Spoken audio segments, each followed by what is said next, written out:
अस्सलामुअलैकुम। मां अब्दुल्ला अॼु मां निकितुमि सुबुह जो चकर ते। पोइ हितां मां वञा पियो ढग में अची वई वारी। पोइ इहा क्रास कयमि त मथां साम्हूं वरी पुल जी लाइ अची वई। ऐं हाणे साम्हूं मां तव्हांजे फुलबराज ॾेखारियमि, फुलबराज अची वियुमि वरी हिते गाॾी बीहारी। वरी हिते वेठमि झटि मां सुकून वठां। वरी हिते तव्हां ॾिसी था सघो दरिया बि चढ़ी विया, पखी पंहिंजी मस्तियुनि में आहिनि।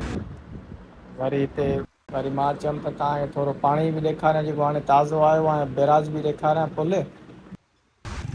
वरी मां हितां वञा पियो सिधो सखर फाटक ते। उते गोश्त पियो हूंदो आहे ताज़ो ताज़ो, मां चयो वठी अचां। पोइ मां अची वियुमि दुकान वटि। पोइ हाणे मां ॾिसां दुकान ते त कहिड़ो गोश्त भलो पियो आहे। पर हिते कटींदा बि आहे ताज़ो आहिनि। पोइ मां चयोमांसि भला कमर मां गोश्त कढी ॾे मूंखे। पोइ कमर मूंखे पसंदि आयो, गोश्त लॻो। पोइ मां खयुमि, पंहिंजो पैसा ॾिनामांसि। पोइ हाणे घरु वेंदुमि सिधो इंशाअल्लाह। नेक्स्ट टाइम ताईं अल्लाह हाफ़िज़।